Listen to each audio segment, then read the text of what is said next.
नमस्कार, देश प्रदेश की खबरों में आपका स्वागत है। मैं हूं आपके साथ प्रियांशा लाजस। आइए रुक करते हैं खबरों की ओर।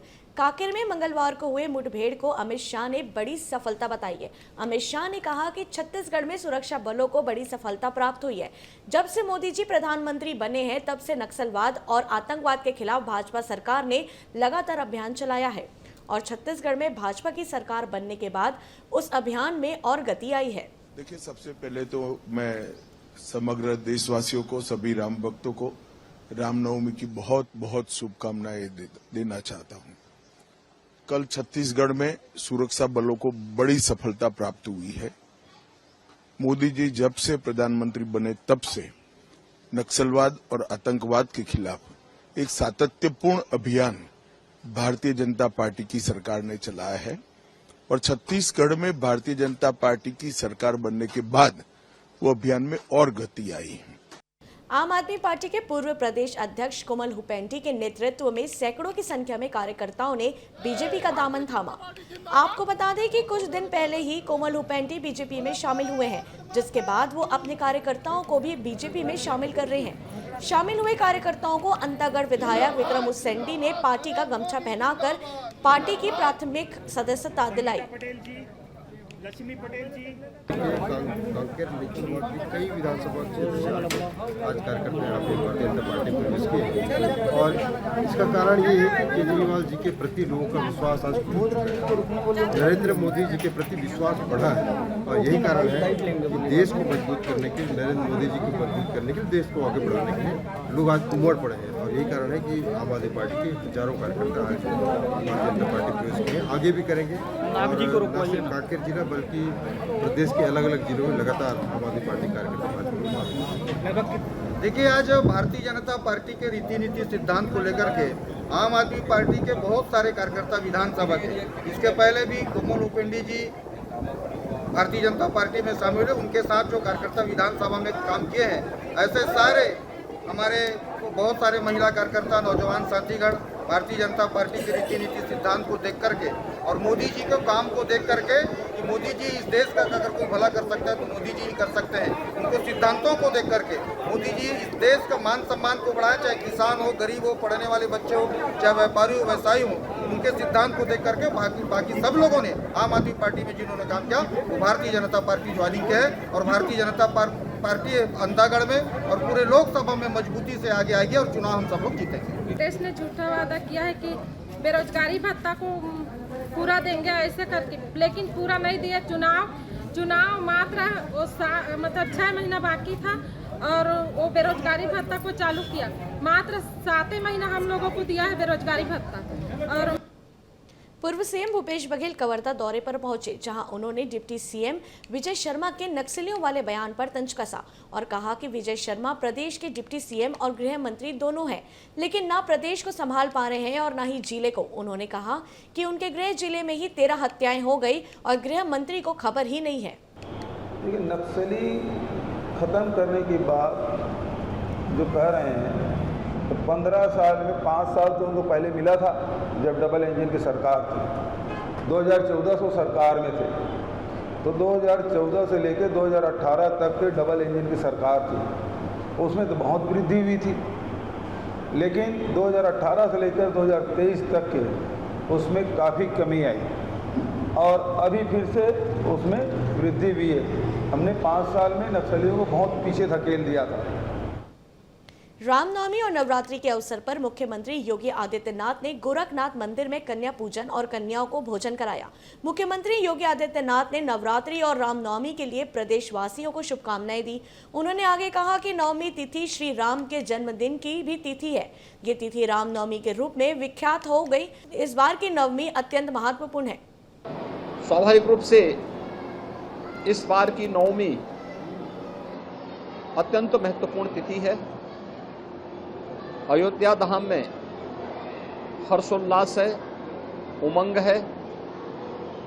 लगभग 500 वर्षों के उपरांत मर्यादा पुरुषोत्तम प्रभु श्री राम की पावन जन्मभूमि पर उनके पावन जन्मोत्सव का कार्यक्रम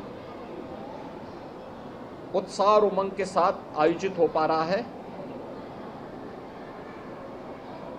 रामनवमी की भी इस पावन अवसर पर सभी सनातन धर्मावलंबियों को, प्रदेशवासियों को मैं हृदय से बधाई देता हूं।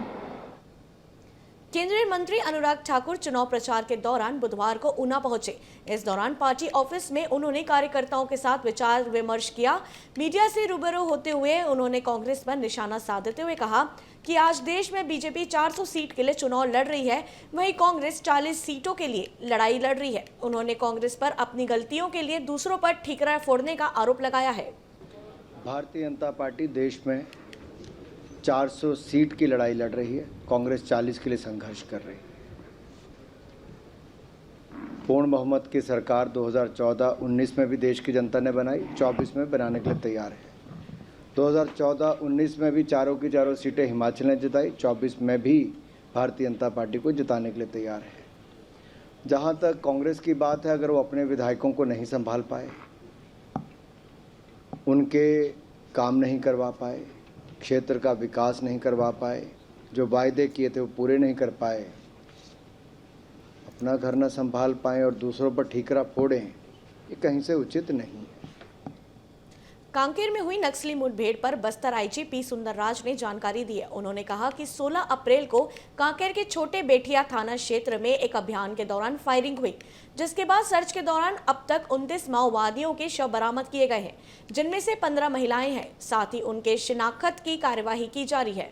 कल 16 अप्रैल को जिला कांकेर के छोटे बेठिया थाना क्षेत्र अंतर्गत जिसा बीरागोंडा कलपर इलाके में प्रतिबंधित एवं गैर कानूनी सीपी मॉल संगठन की नॉर्थ बस्तर डिवीजन, उस इलाके में आमतौर पर मार डिवीजन का भी कैडर्स का उपस्थिति मिलते हैं। इन सब आसूचना के आधार पर पार्टी रवाना की गए थे।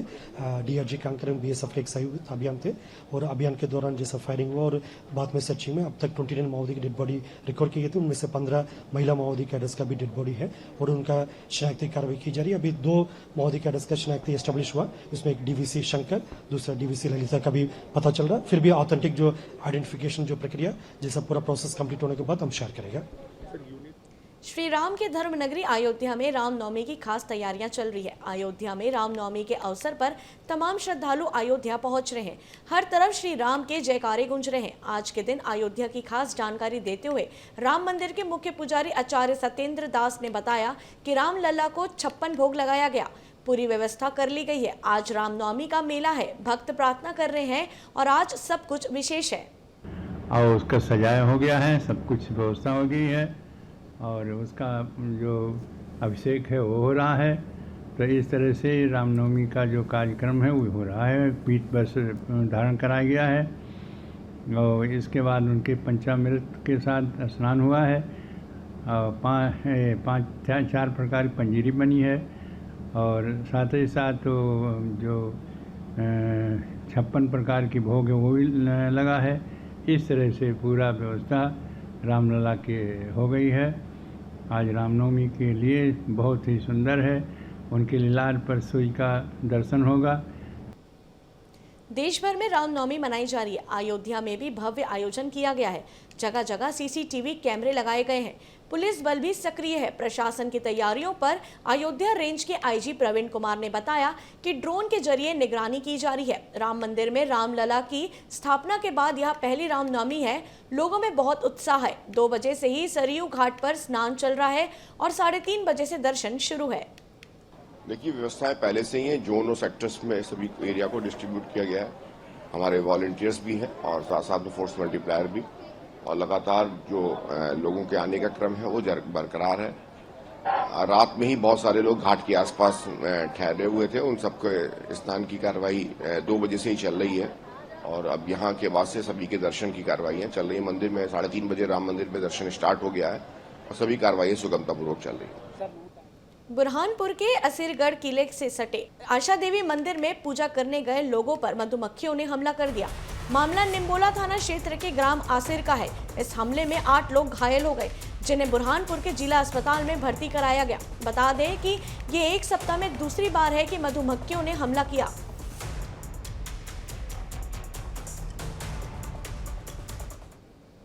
बुरहानपुर में चल रही पावरलूम बुनकरी की हड़ताल आखिरकार खत्म हो गई। यहाँ के पावरलूम बुनकर कम मजदूरी मिलने के विरोध में पिछले 5 दिनों से हड़ताल पर थे। अब श्रम विभाग की मध्यस्थता पर बुरहानपुर बुनकर संघ और टेक्सटाइल एसोसिएशन की बैठक हुई, जिसमें मंदी और मार्केट की स्थिति को देखते हुए पुरानी मजदूरी पर ही पावर लूम चलाने पर सहमति बनी है। साथ ही अन्य मांगों पर भी समझौता हुआ। हालात को देखते हुए जो पुराना एग्रीमेंट 21 तारीख को तय हुआ था, जो 23 दिसंबर तक था, 2023 तक, उसको यथास्थिति में जारी रखते हुए आज मैडम की मध्यस्थता के अनुसार, श्रम कमिश्नर की मध्यस्थता के अनुसार आज हड़ताल को समाप्त करते हुए तमाम बुरहानपुर के पावर लूम को रिलीज करते हुए आज चालू किया जाता है। इस बुलेटिन में फिलहाल इतना ही। देश प्रदेश की खबरों के लिए देखते रहिए AB न्यूज़। नमस्कार।